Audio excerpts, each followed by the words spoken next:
All right, the question that I get so frequently from first-time homebuyers: how much money do I need to buy a home? I've come to learn that first-time homebuyers are very goal-oriented, meaning they want to have an exact target in their head for their home purchase. As you'll learn throughout the course of this video, there really is no right or wrong answer. A down payment is simply a reflection of your current financial situation. Let me say that again. A down payment is simply a reflection of your current financial situation. That's why there really is no right or wrong answer when it comes to how much money should you put down on your home purchase. Throughout the video, I want to help you find clarity so that you know how much you should bring to the closing table when your time comes. My name is Josh Spector with the Spector Group here in Denver, Colorado. My focus is to educate and assist first-time homebuyers throughout the home buying process. As a dual licensed real estate agent and mortgage loan originator, I can help homebuyers from start to finish, not only with their home search, but also with their financing. If you'd like to learn more about home buying, go ahead and subscribe to our channel below and follow us on our TikTok and Instagram pages to get more consistent content. Let's start with the myth. This is the myth that has plagued homebuyers for years and years and years. The myth that you need 20% down to buy a home. That has kept so many homebuyers on the sideline, you have no idea. Median home prices in Denver have risen to well over $500,000. But let's just use $500 as an example. If you were to put 20% down on a $500,000 home, you would need over $100,000 to bring to the closing table once you bring closing costs into account. That's just an absurd amount of money, and there are not many first-time homebuyers who can afford to do so. However, if you are in a position to make a 20% down payment, then that is fantastic. You're going to enjoy some great benefits like avoiding private mortgage insurance. But that's not most people. So it's probably no surprise to you, but most first-time homebuyers do not put down 20% on their first home purchase.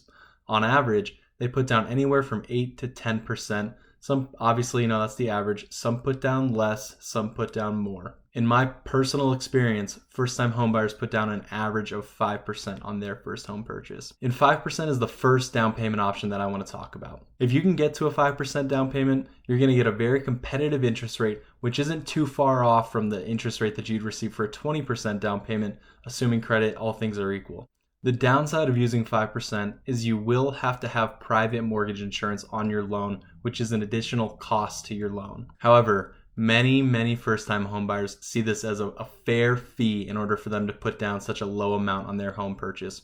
So just so you know, anything that you put down, any number that you put down that's less than 20% of the home is going to include private mortgage insurance.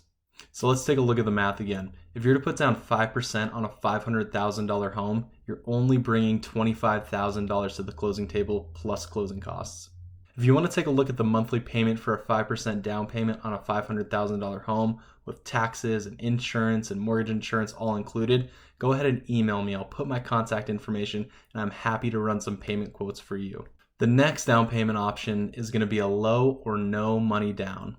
You can put $1,000 down on your home purchase here in Denver. We have a program called CHAFA that we utilize all the time, which is great for first-time homebuyers who don't have a lot of capital to bring up front. If you live in another state, reach out to me and I'll get you connected with a mortgage professional who can get you into a down payment assistance program. So reconnecting with the $500,000 purchase price example, if you were to bring 3% to that home purchase, you'd only bring $15,000 down at closing plus closing costs. If you were to bring $1,000 to closing, you would bring $1,000 to closing. So of course, the next question that I get that you might be even thinking to yourself right now is, if you can bring $1,000 to the closing table, why wouldn't everybody do it? The reason being is that you're going to take on a higher interest rate than if you made a larger down payment. So if you got to 3% or if you got to 5%, you'd likely take on a lower interest rate than if you brought in $1,000. So if some of these options are starting to sound appealing, I want to talk about how you can come up with this money for your down payment. An option to save up money for a down payment would be starting a side hustle, whether that's driving for Uber, driving for DoorDash, taking on a waiter or waitress job. These are some options that you can take to save up for your down payment. The next option will be receiving a gift from your parents or a family member for your down payment. This is also a very popular option for parents that have the resources available to help out their child.